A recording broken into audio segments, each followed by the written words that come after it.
不要放咱们的 logo。不要没事。他现在开始了都。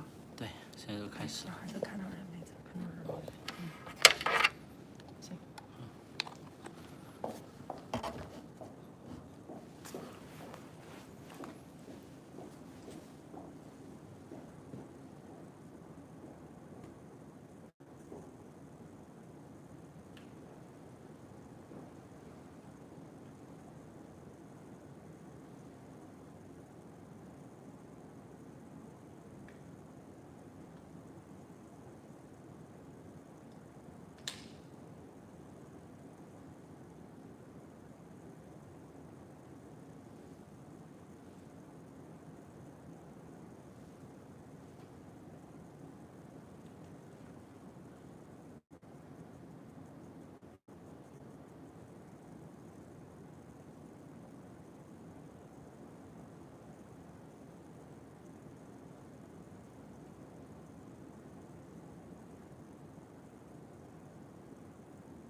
testing, testing, testing.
这个是一直在询问的，所以就不用 Okay.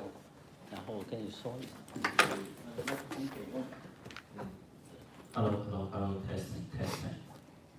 Okay, and then 这个电脑呢，就是放 PPT， 然后如果你们说话的时候，你们可以自己看，这左右都好，对 Okay. 有时候这样，看这个就是你的。 Okay.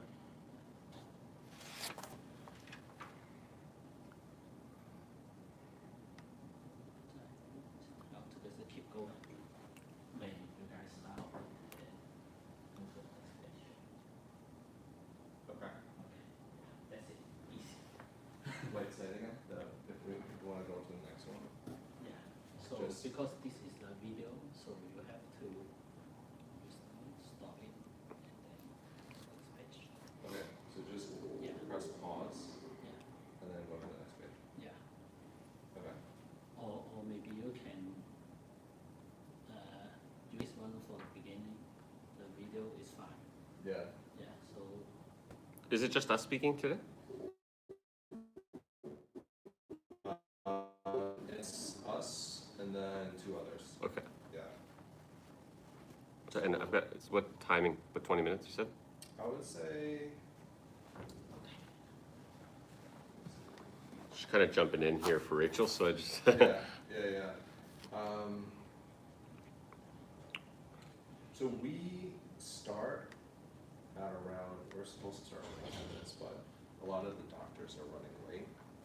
So Okay. I would give it, Yeah, I'm not in a hurry. I'm just doing some trades here for clients right now. Hey, it was good. Thanks a lot for. by like 10 minutes, So, in, but no hard deadline. okay, 10, I can do 10. If I need you to stop, I'll like. give you- Yeah, let me know. Like I've got, it's a fairly, like, I can speak more or less, whatever, like, so I can condense content, Okay.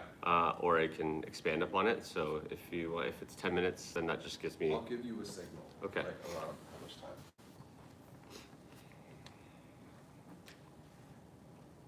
For inviting me again. It was kind of cut short by that compliance meeting because from 2 to over 3 o'clock we had to participate in that, and I think Brian also handpicked me to speak. So towards the second half of that, so I kind of need to take that call outside. So by the time I resume to get in there, we're already on part 3. So the third panel, which is future of money, which is kind of what's relevant to us anyway. The second, I left when it was the second part, which was the future of medicine. So it was pretty good. Like it was a pretty professional meeting. A pretty professional event. Is most people are dressed somewhat formal. At least business casual. So it's a different vibe, but it was great. And the performance was amazing as usual.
I'm probably gonna run him network once these trades are done because he says their doctors are running a little bit late. So I'm gonna probably try to meet people down there now. Okay, but I think they. Are they starting to come up here? Yeah. Okay, okay.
就这样，就对，再往这边一点点。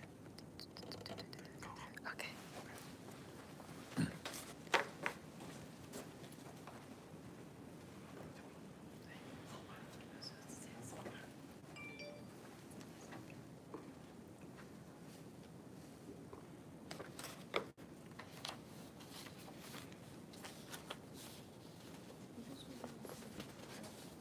还以为你真的是说公司隔壁。你以前我进去以前，不是，直接就是公司隔壁3分钟就有。没，然后好像这样爽，我也喜欢。但是就这样，他们这边我有上，不行不行吗？不行不行，都你如果都来，就像你们组都来，只有我来凭什么？所有人都不来。没有，只有我一个人是1到5每天都在的，他们都是有活动的。只是我，他们也叫我自己安排一个活动，但是我说就是可避而已，我觉得没必要。对，而且The slide is still Rachel's name. That's okay. I'll just explain it away at the beginning. maybe we change. Maybe. I don't know if they can change it because I think they created the graphic and it's just a graphic. It's not a.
想过这样子，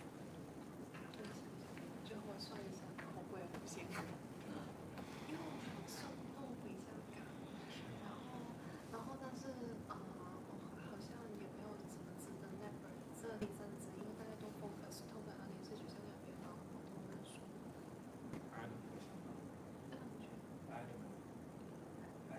就做方面的。哦，真的回了吗？哦，好爽啊！哎，我也想回。什么时候？我记着2021、我办了香港7年的那个留才，然后但是一直没有批下来，现在还是准备在，然后所以要留在下来的上。如果不是在香港有公司，可以吗？我也想到，我们大家都是在等的。对。然后我们说这是上市，我们也有面子。然后或者 expand，我们就回香港，直接回香港，全组回香港。可以吗？哎，你们组有一个女孩不是什么？他自己一个人在这里，我们全部其他香港回香港。如果要可以的话，我优才，因为优才有工作经验，我就可以开始走那个经验。但是薪水3位数，很难这样子。如果你就是像放公司，如果差不多之类的，像差不多所有的钱。就是按我这个算我是 portfolio。因为我知道香港有一个 business analysis，它是也是很中点的位置，2万，苏港币吧。对啊，就是2万港币就15000。然后如果是3到5年就能上升。对啊，然后如果你考的那个 project manager 的话，变成 project manager 就很难上升。所有 program 的那个排名都有吗？哎，我读了，但是还没有考。好好考，好你考着。但是我看那个问题很长，头痛的。你就不管，就随便就想到真的。真的，我相信。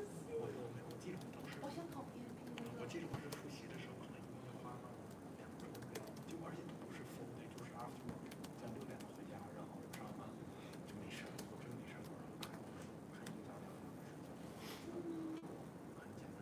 我不相信，我觉得你是我真不是。我是学渣。学渣。你可以学的不多。学渣渣。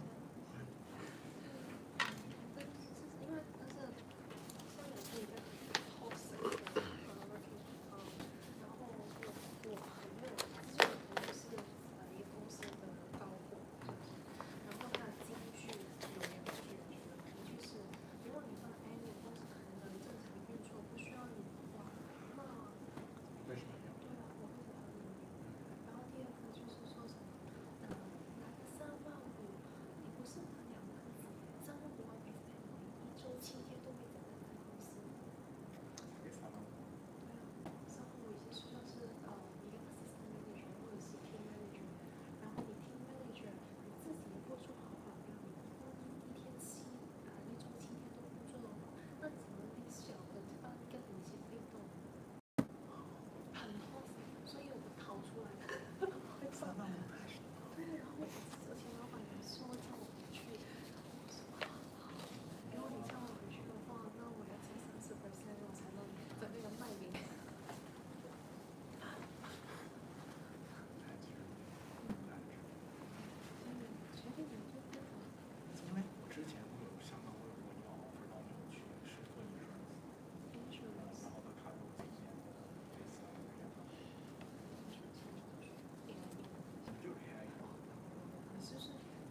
我们是这是吗？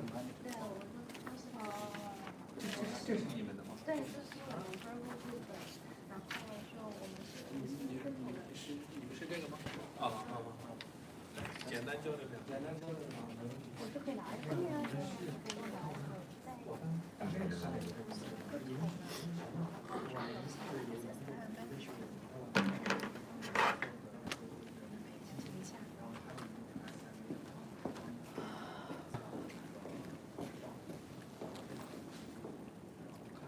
That's a washer. The washer? Yeah.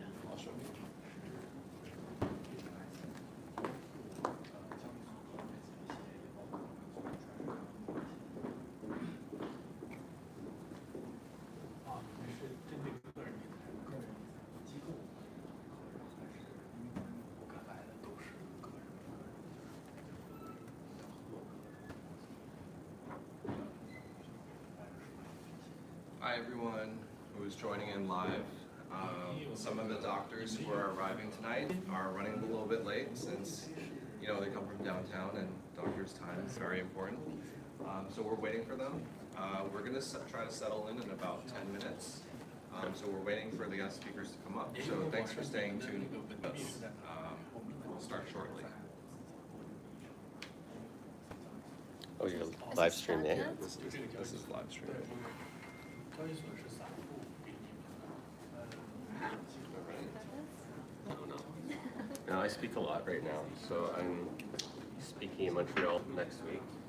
I speak in Toronto at the Canadian MSB Association on the 4th of November, and then we do it in Miami on the 5th of November. So I speak for the next 3 weeks in a row. I'm speaking on different topics, which is tough because then we have to like research each topic individually. Hi. Hello. Hi. You? I'm well. I'm Robert. I'm Kathleen. Kathleen, pleasure. Pleasure to meet you. And Vivian, Vivian, pleasure. nice to meet you. Are you guys from the area? No, I live in Oakville. In Oakville. Yeah. Okay, nice. And you? I actually live in London, Ontario, so it's Oh, wow. quite the drive for me to. Wow. Are you one of Our- the? I'm a speaker, yeah. Oh, 2 hours? 2.5 depending. Like, so my office is in North York, so I come fairly often to Toronto. Once a week I'm here, so I'm kind of used to it at this point. But I that's learned right. that this were Western, right? Western, Richard Ivey and Western, correct? Because my cousin used to study there. We used to drive all every weekend. Yeah. It's Australia, investment nice. firm. Which do you do there? Okay. A doctor. Okay, great. Is that a good healthcare in Australia or compared to Canada? Comparable to Canada? Yeah. Yeah, but Canada is good because 或者就是他的话，就是我们有最新的第3季 you 的 have 数 to wait. 据就会 Right. They you want to be. 我觉得这个摆过去，他们在那走来走去，they're walking。 Malaysia, but the healthcare Malaysia, if you do the private one, Right. Really is the best one in Asia. So I know a lot of the people from Hong Kong, China, they purposely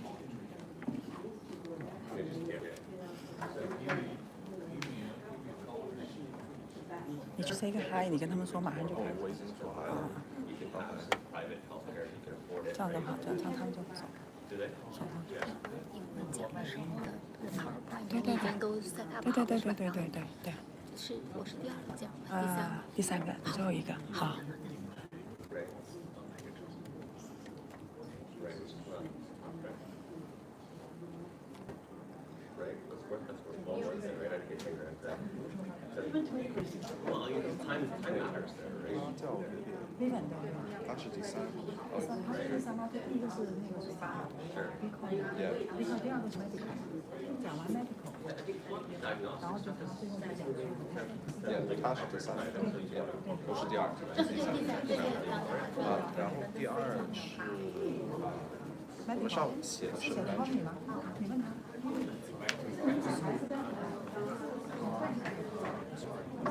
I was living here for 6 seconds. I'm not sure.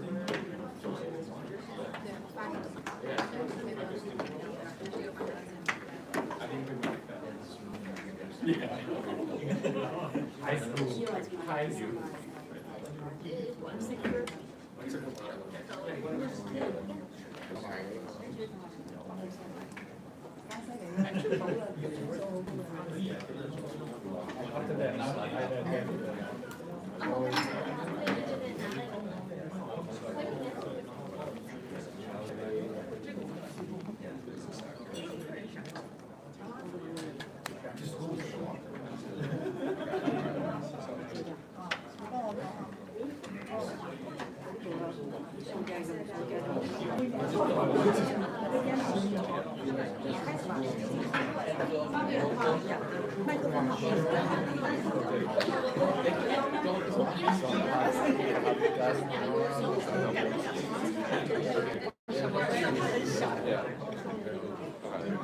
I'll put it. 谁要上然后你的就不要拿下来。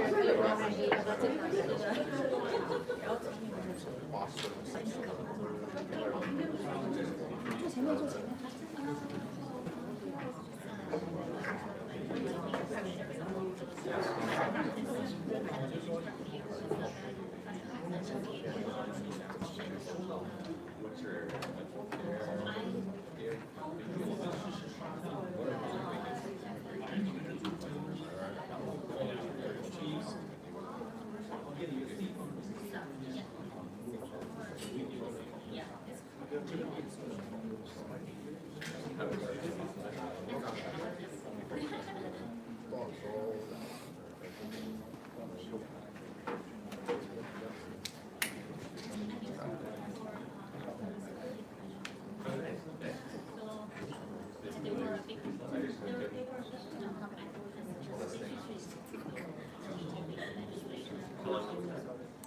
Testing, testing.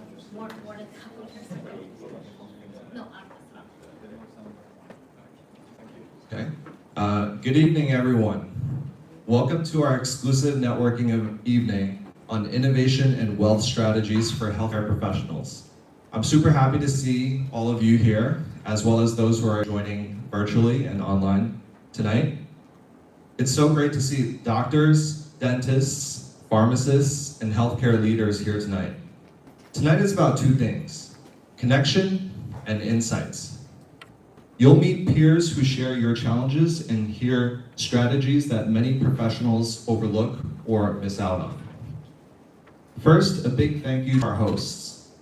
GoToDoctor is a next-generation care intelligence platform that accelerates access to care for its members. Their technology connects both public and insurance benefit services, and they extend into a network of over 300 pharmacies and clinics. Nearly 1 million Canadians are connected to the GoToDoctor healthcare ecosystem. And right here in North York, S2consulting. We run the largest co-working space and event center in the area.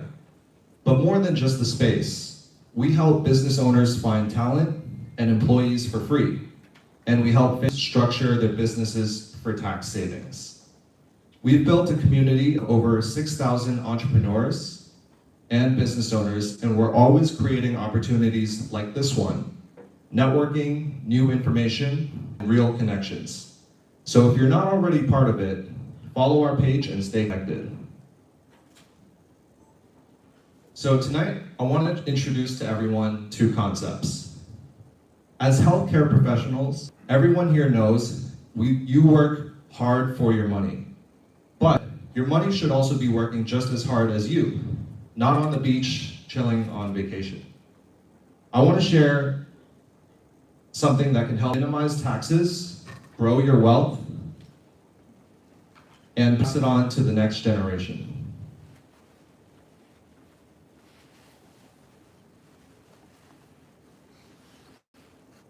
So if you take a look at this slide, this is generational tax planning with CGE. Canada gives every individual about $1.24 million of tax-free capital gains exemption.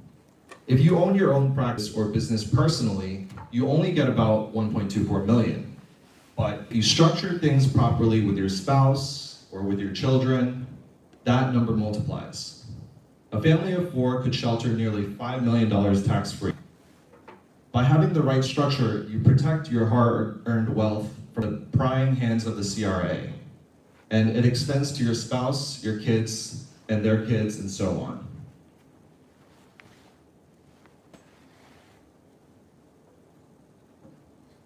The second concept is most people think $1 only serves one purpose. You invest it, it grows, and then you pay tax. But with structured planning, $1 can serve 4 purposes at the same time. 1, estate planning. The investment sits in a tax-efficient vehicle. 2, non-tax growth. Potential 6 to 7% annual return sheltered from tax. 3, you can borrow money against the policy tax-free, oftentimes 90% to 100 against it at a prime rate. Reinvest it into your practice, your real estate, or your stock or your crypto portfolio. That reinvestment may generate another 10 to 20% return, while your original investment continues to compound. Number 4, the loan interest is deductible, and that reduces your overall taxable income. So $1 now does the job of 4: growth, liquidity, tax savings, and legacy. If any of these concepts sound interesting, feel free to contact us and we can do a free consultation to see how it works for your business. Now, I'd like to take some time to introduce our lovely speakers tonight. First up is Robert Jackson, Head of Sales for Virgo Group. He's here to discuss the Genius Act that launched in the US in July and what that means for the healthcare industry, as well as new investment opportunities on the blockchain. Please come up, Robert.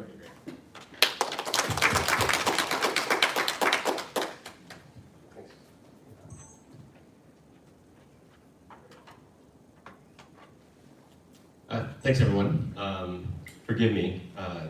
I'm stepping in for a colleague of mine today, so I do have some notes that I'm kind of reading off of because this isn't necessarily all my presentation. So bear with me while I kind of go through it. So my name is Robert Jackson. I'm head of sales for the Virgo Group. Virgo Group, it comprises a multitude of it's a multi-entity financial group that spans the globe. We were founded here in 2018 in Canada. Our offices are in both North York and Vancouver.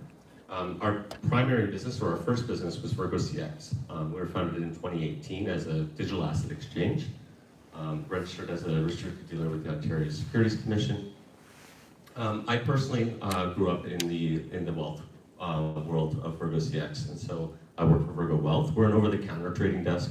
We provide liquidity to high net worth and institutional investors for direct crypto ownership. We facilitate large transactions for Bitcoin, Ethereum, the variety of tokens that are available to the average investor. We also have Virgo Pay. Virgo Pay is one of our newest entities. It's actually creating infrastructure around digital assets and stablecoins specifically, and allowing businesses and individuals to send money internationally quickly, cheaply, and safely. So Virgo Pay is founded here in Canada as well as the BVI, and allows international remittance for over 180 different countries. Lastly, or second last, we have Virgo Digital Asset Management. That's one that we're probably going to talk a little bit more about today, or mostly about today. We are an asset management firm with a series of 5 open-end SMA funds, allowing high net worth investors to safely, securely, and risk-managed investment into digital assets. And then we have Wallet V. Wallet V is a DeFi wallet allowing global users to hold cryptocurrencies safely and securely, as well as swap between various different cryptocurrencies. So that's kind of us in a nutshell. Our primary areas or jurisdictions are obviously Canada. We're also operating in the United States, Australia, and Hong Kong. A little bit about myself. So I started my career at TD Bank. So I had a long-standing career running sales teams with TD Bank. Eventually moving into more marketing roles where we launched the first digital communications, so social media channels for the bank.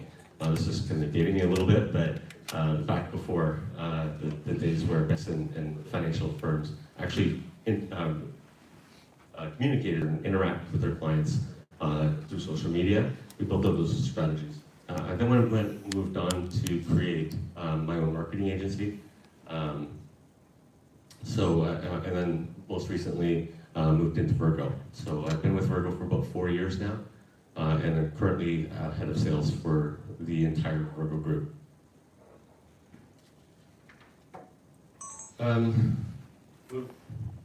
So some unfun disclosures, really. So this is for educational purposes only. This isn't advice. Obviously, if you're going to make investment decisions, it's best to speak to a qualified advisor, where you'll do the appropriate risk assessments. So digital assets aren't for everyone, and we want to make sure that you're making educated investment decisions that fit within your portfolios in a responsible way. Very long disclosure. So 3-page disclosure. This is what our lawyers require. But moving on. So the Genius Act. So I'm not sure if anyone's. I guess maybe to start. How many individuals here actually own Bitcoin or any other cryptocurrency? Crypto hands. So 2. Great. So I'll try and keep it as me as well.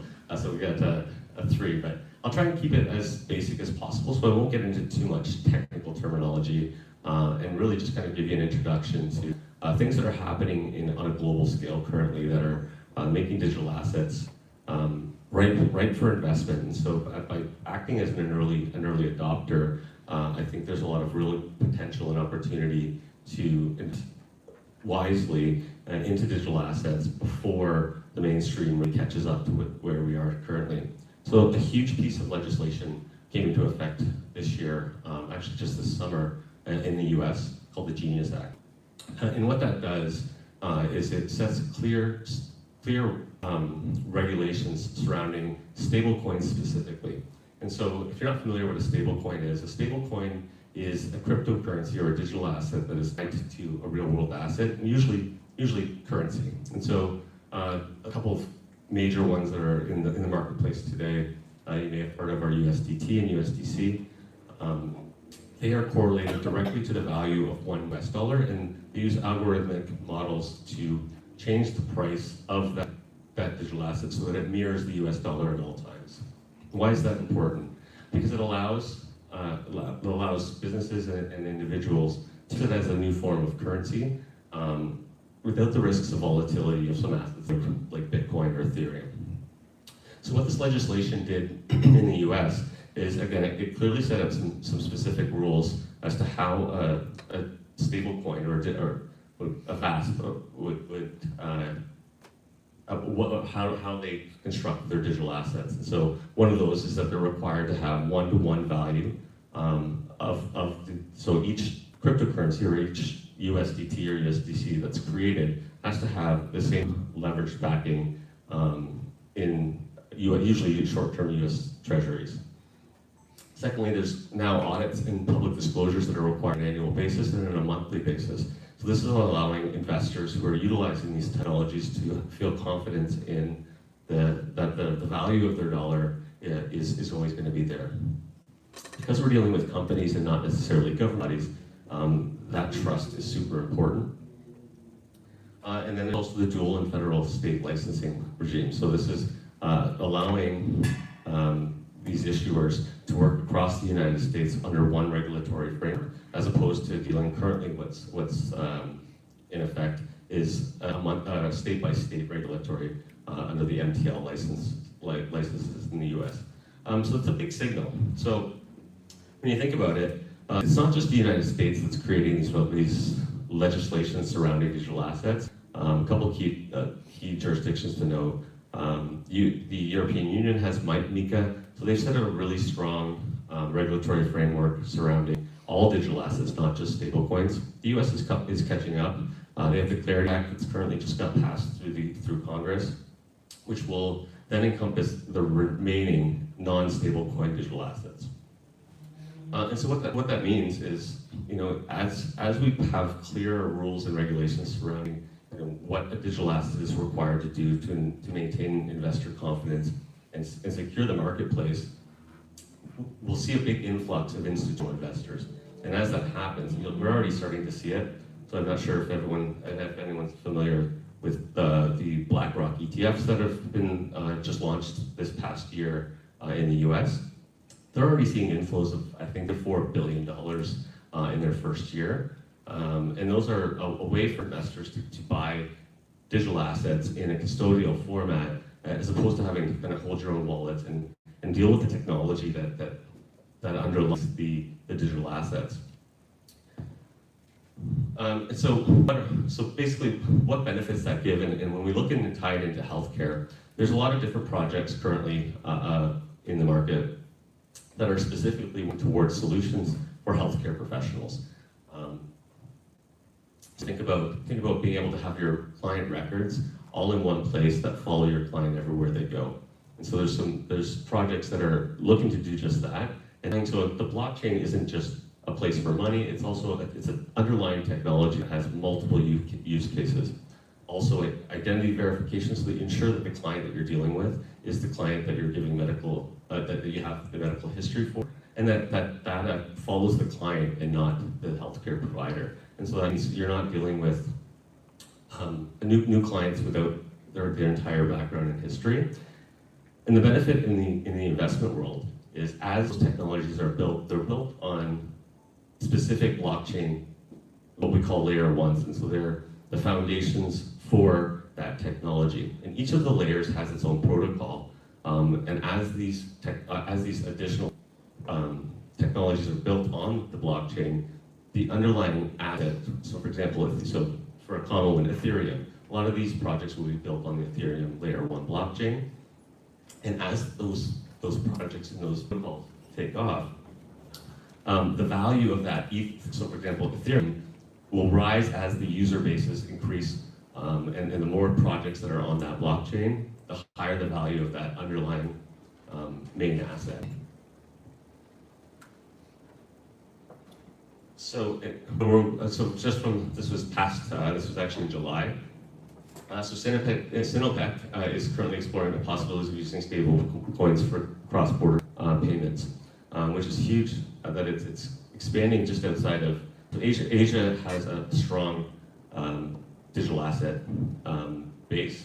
Currently, right now, is being held at the largest cryptocurrency conference in the world. Token 2049 is happening in Singapore as we speak. A good majority of our staff is currently there.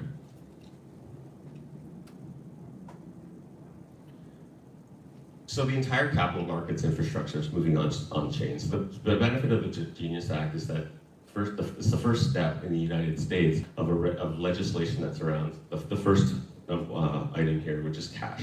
So now we're regulating the cash portion of the investment of the financial marketplace. So the next to come on chain are going to be investment funds, fixed income funds, stocks, private equity, and many others. So this is a signal, I think, that if we're moving the most basic financial instrument that we have on chain, which is cash, the remainder of the asset classes are quick to follow.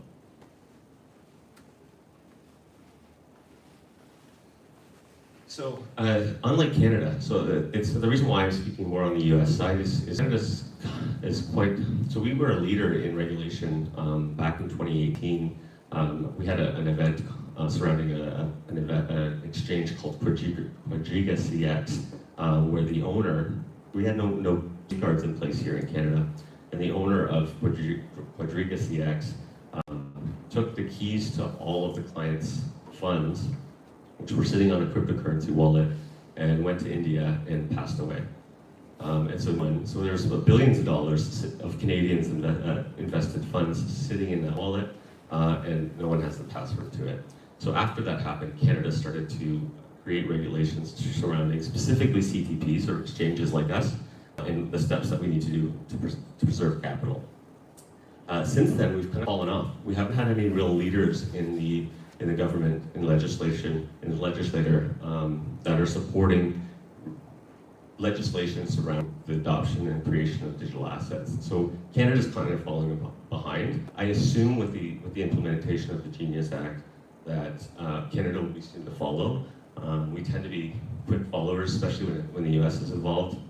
And we'll start to see some really significant gains in the US economy surrounding specifically digital assets based solely on these new legislations.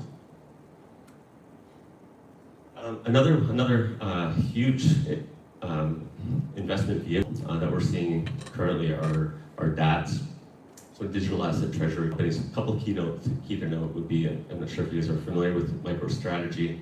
MicroStrategy is run by Michael Saylor. He is a crypto enthusiast, and his whole business model is they are issuing debt, issuing equity, using that equity to purchase Bitcoin. And so they have, I think they have about 600,000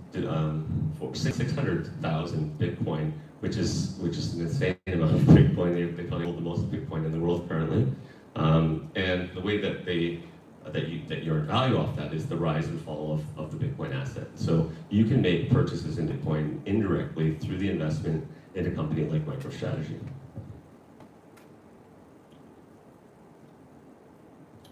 So I'm sure the market cap here for digital. So we're looking at 96 billion. So $96 billion in Bitcoin is what currently MicroStrategy owns.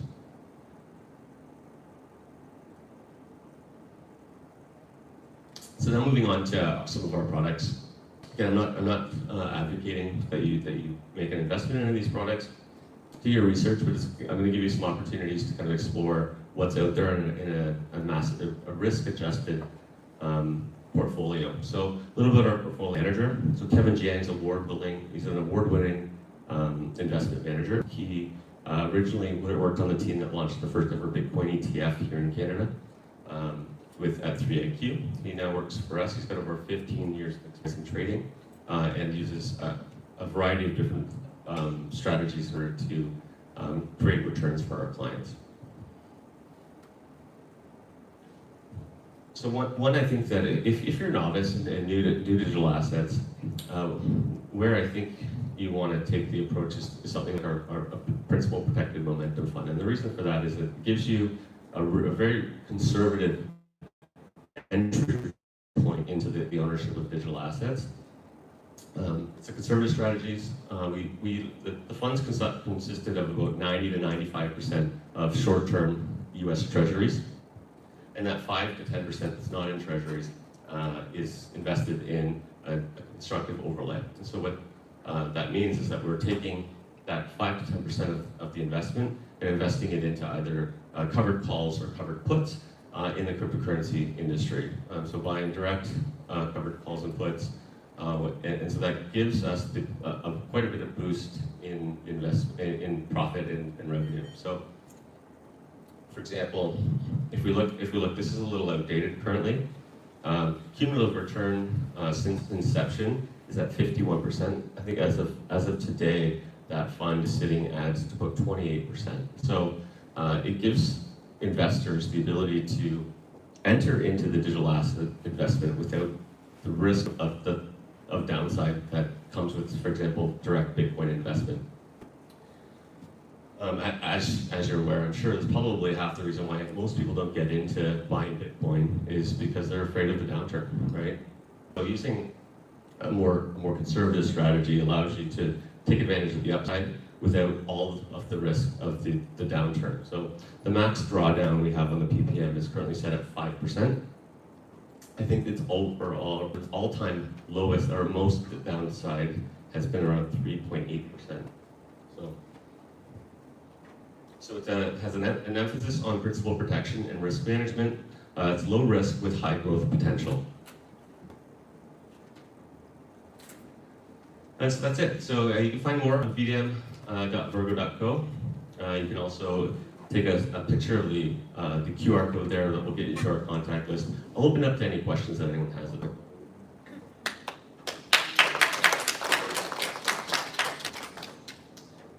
Any questions? Okay, great. Yeah, we're on time. Thanks, Bert. So Next up, we have Tommy Chung and Benjamin Kong. Benjamin Kong is the co-founder and executive director of multiple ventures, including All Risk Insurance Consolidated, which delivers cross-border insurance and wealth solutions across healthcare, tech, and finance. Benjamin will speak on cross-border business and investment opportunities. And Tommy is the founder of Go2Doctor. Thank you. So many of you actually I know, so and you know about this topic of what we want to talk about is something different. So some of you already work with us to do different. Oh, here we go. Hi, for those online. So some of you already work with us on different projects on the real estate, and recently I think there's another layer of opportunity. And for those of you that you know, we don't just invest into real estate. What we do is we make sure that there's security to it before we actually get involved. So we have been doing quite well for all of our projects. And now there's actually a new opportunity that we just saw, that's why I wanted to bring it up and for all of us to take a look and discuss about it. What happened is, for many of you know, since COVID, the office space has been gradually, the need of it has been gradually decreasing, right? Talk closer. Still working.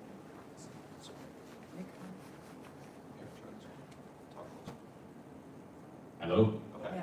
Now it works. So what we have seen is that there's a new opportunity that we can actually capture, and just us. For those of you around this area, there's actually a very nice building at Don Mills and York Mills. They are one of the few projects that we have seen that has turned an older office building and completely changed it for medical purpose. Okay? And the reason is simple, right? We all know the need for medical is going to continue. We only get older and older. With AI, everybody thinks it's going to help us a lot. I think it will help us a lot. But I think many people may not realize is that with AI, we're all going to live longer. Okay? When you live longer, let's say your average age is 82 right now, we jump into 89 or 90. The last 5 years of your life is going to be a lot more need for healthcare because the machine still, your body is still going to break down. And if you included that part of it, if you're living longer, which has much more need, it's going to drive the healthcare even more. So we see the need of the healthcare is going to continue. And with this trend of the office, there's actually an opportunity to line them up and create this new investment that allows us to capture the uplift from them. When there's a depressed asset and there's a way to utilize it better, then you have a delta on that. So that's what we realized there is opportunity. And if you wanted to see a very good example, like I said, there's one building that is actually completed, I think, the last couple of years, Mills and York Mills, that completely changed that whole building into a medical facility. And it's completed in a very nice way. It's very impressive. It's fully occupied right now. And the rents generated from that, from original, it was almost half empty, if not completely empty, to now fully occupied. And the way they set up is very innovative. So when you have a chance, please go and take a look. But I'll pass it to Ben to talk about something that is actually more tangible that we're looking at right now. Okay. Hi everyone. So through what Tommy said, we identified a great opportunity at A901 Woodbine. And that building originally was the office space. So in the last 9 months, we acquired this project. And I would like to present to you A901. And our project, we'll probably convert it to a full medical facility. Right now, the vacancy space is around 60% right now. But throughout our management, we've been able to facilitate several tenants in there, and two of them are our own.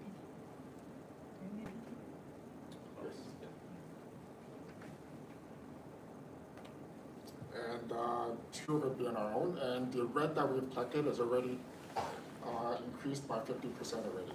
Because through that office space, which during COVID, they were pretty depressed, and we were able to lift it up by renting out to medical facilities.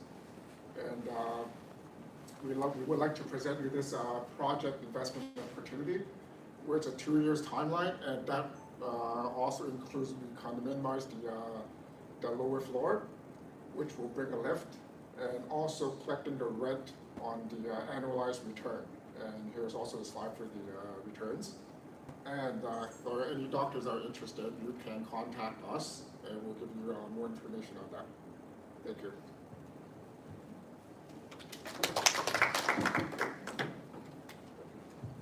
Any questions from anyone in the audience?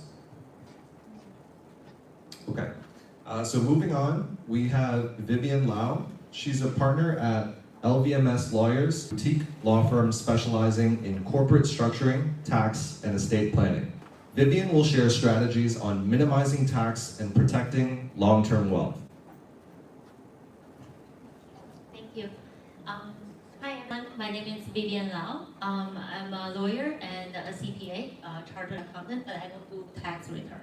My primary focus is on tax litigation. So deal with CRA, go against CRA, and to tax court. So here I will thank you Kira for inviting me to share some of my stories in my practice that I cross paths with medical professionals.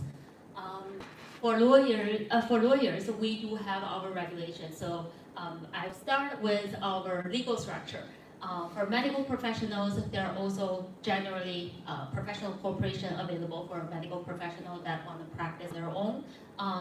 The incorporation process, similarly, is required 2 steps. The first step is you can go straight to OR to start with an incorporation, Ontario incorporation.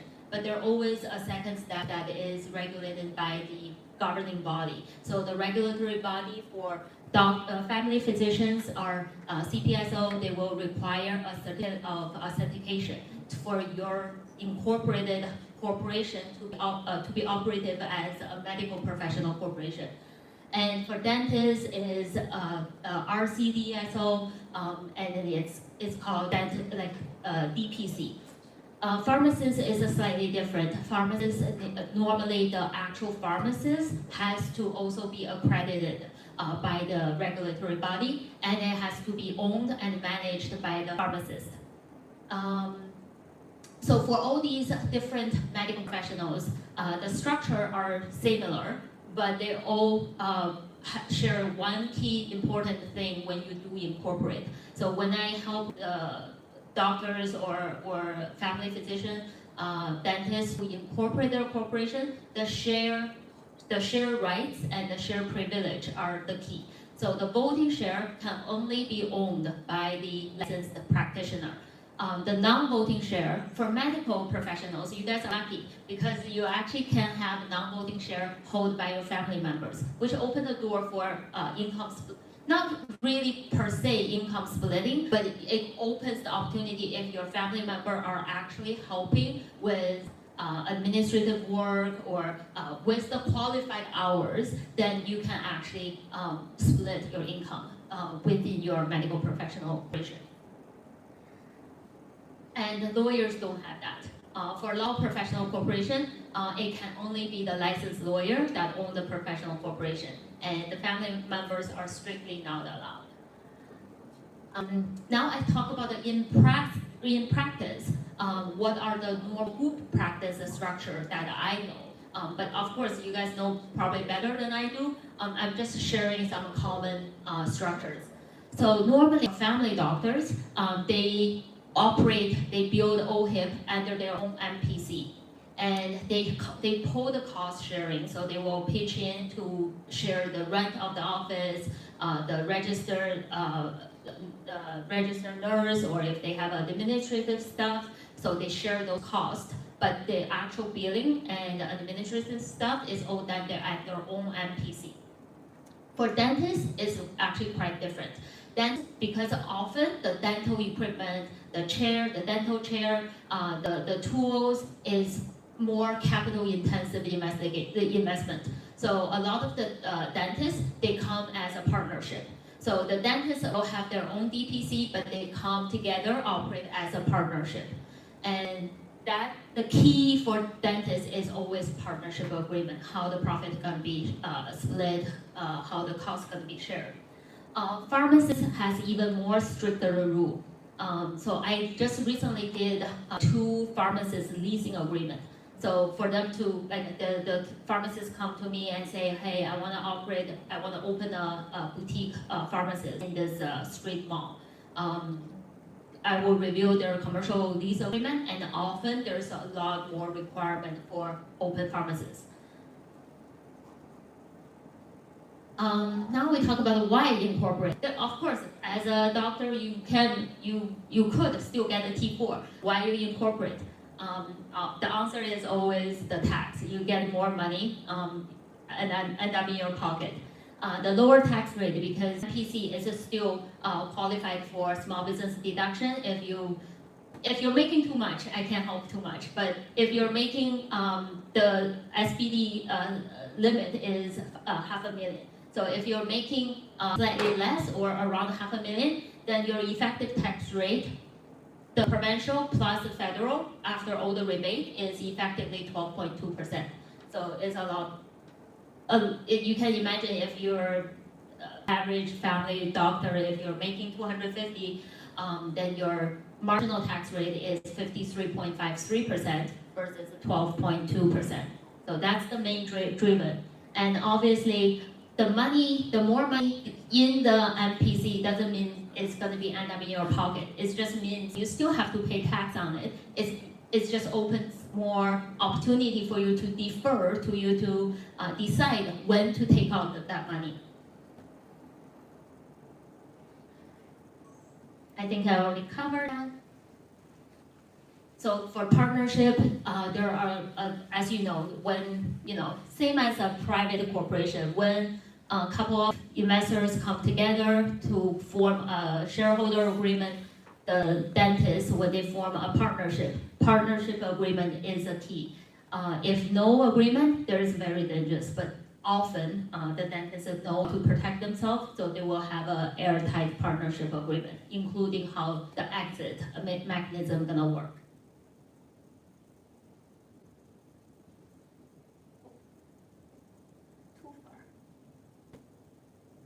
Okay, so I'm gonna share a recent case that a dentist came to me. It wasn't on the slide, but I will talk about how this lead to the capital stripping. So a dentist came to me regarding to a ITC dispute. So the dentist claimed the ITC is also dented, and he claimed the ITC on his supplies.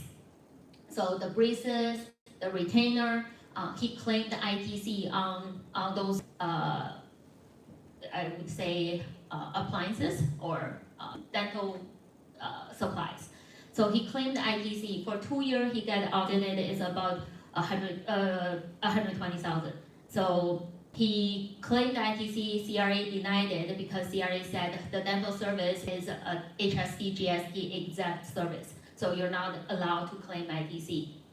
So I started helping with this client build his appeal. And in the Access Tax Act, it has listed 0 exempt rate supply, which braces is actually listed in there. That means you're not allowed to charge HST to the customer, but the dentist is still allowed to claim ITC when he bought those supplies. So HST, he can claim back the ITC on the item. So we use that to argue back, and plus the dentist invoice is actually shows the braces, the retainer, the actual material, and the dental service. So on the invoice, there's 2 items on the invoice. When I was helping the client, and effectively, our appeal is allowed. So the dentist get his ITC back. But during this process, I was doing the case analysis to see if I can find some similar already determined cases to help with my client case. There's one case that can be probably used as a bad example. So there was a prosthetist, like the dentist that helped to do the crown, the plan of the teeth. So in that case, CRA actually made a determination, and it was appealed by a really big firm, Ada Berlitz. That firm is also big on tax litigation. But on that case, the tax court actually denied the ITC because again, this pastodontist claimed the ITC on the crown of the tooth, and he claimed the ITC on that. But the tax court said, oh, it's integrated the whole part of the dental service. You cannot sell the crown to a patient without actually doing the actual work. So that's a whole integrated service, therefore is exempt from HST and GST. So in that case, the pastodontist actually lost. He can claim the ITC. The same dentist came to me for the ITC appeal. Half a year later, he came with his partners. There's 5 of them. He came with partners to do a capital stripping because one of the partners is actually retiring. So he said, oh, I need your help to do the proper agreement, whatever the legal document has to be executed to make sure that he actually retired with more money in his pocket, so it's not subject to CRA scrutiny. And that ties back to LCGE at the beginning that you talk about the lifetime capital gain exemption.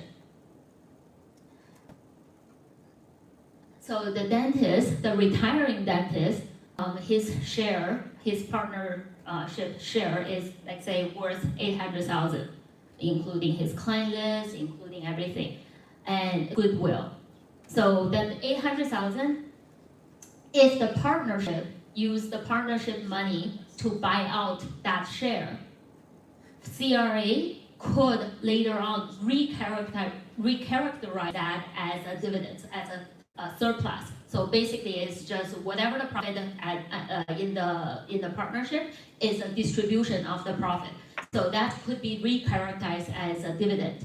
What it should have been done is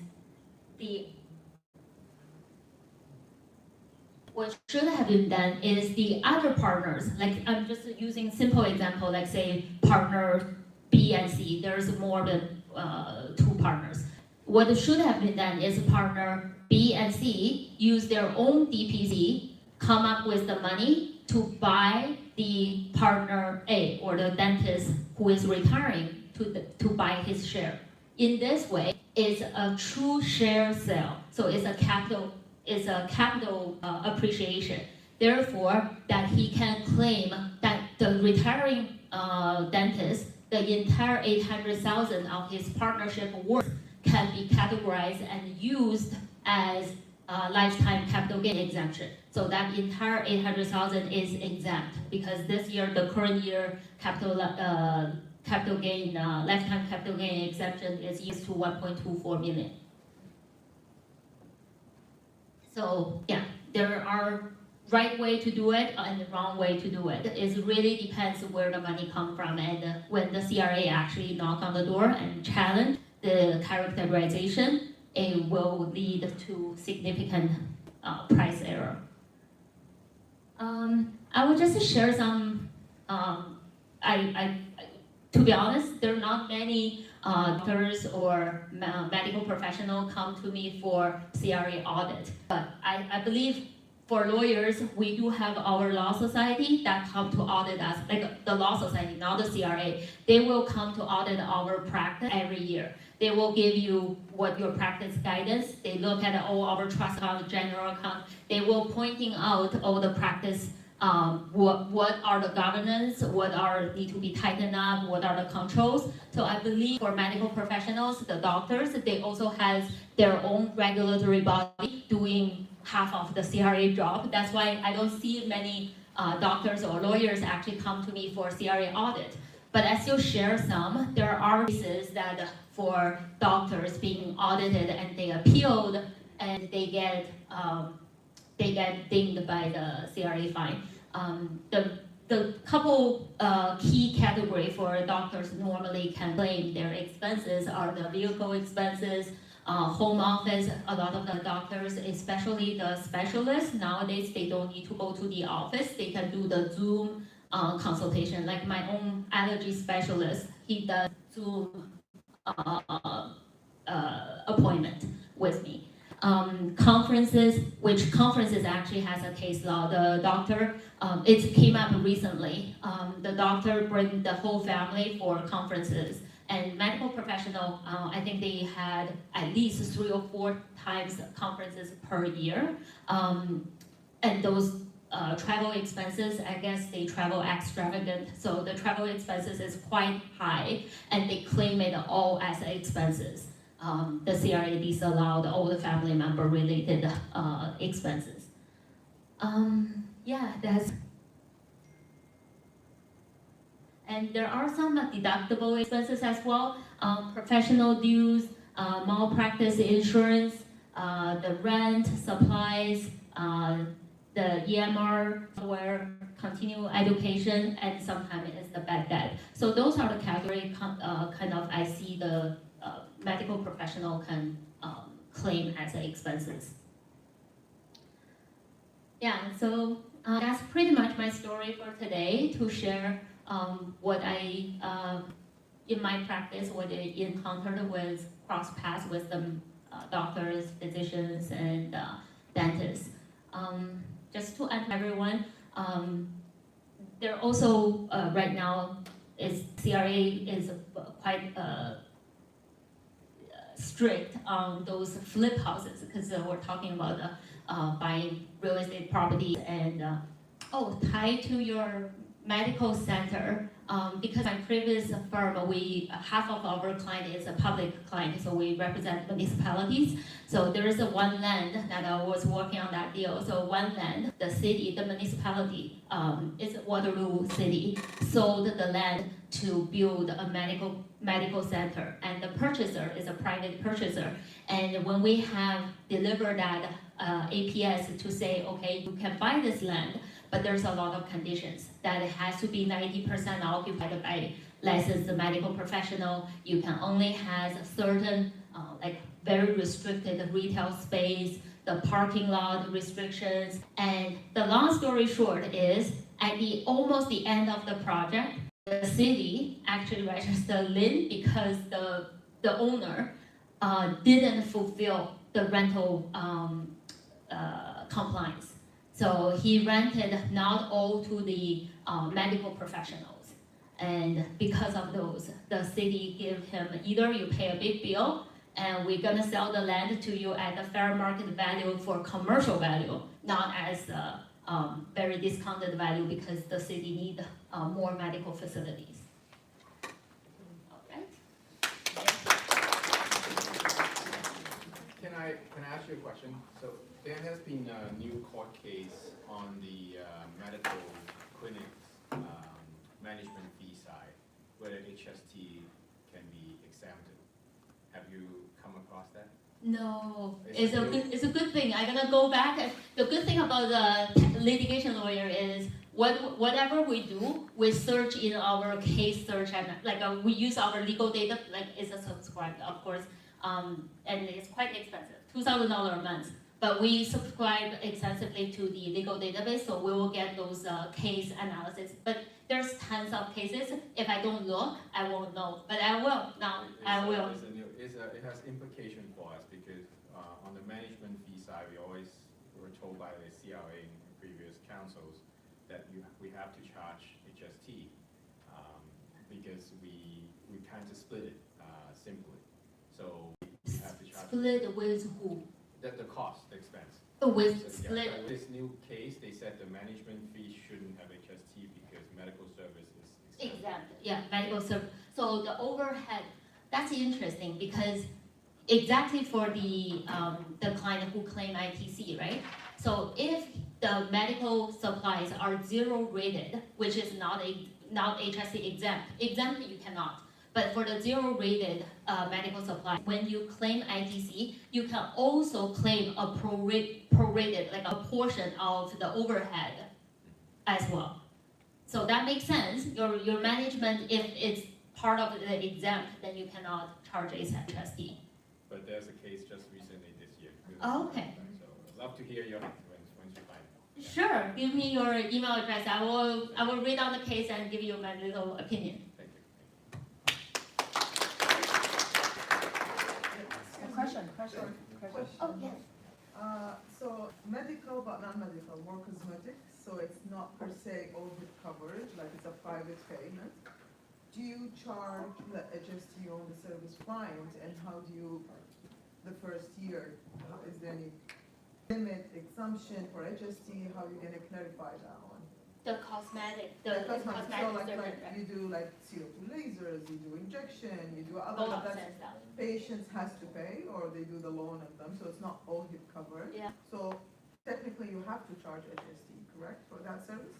Let me get back to you on that because normally when I answer a client full question, I always have to make sure that I double check with the different legislation because each of those medical professionals, I don't work with a lot of the medical professionals to know the answer top of my head. No, that's But fine. Just like- yeah, I can check with the regulatory body for specific requirement on those, whether the service is HST exempt or not.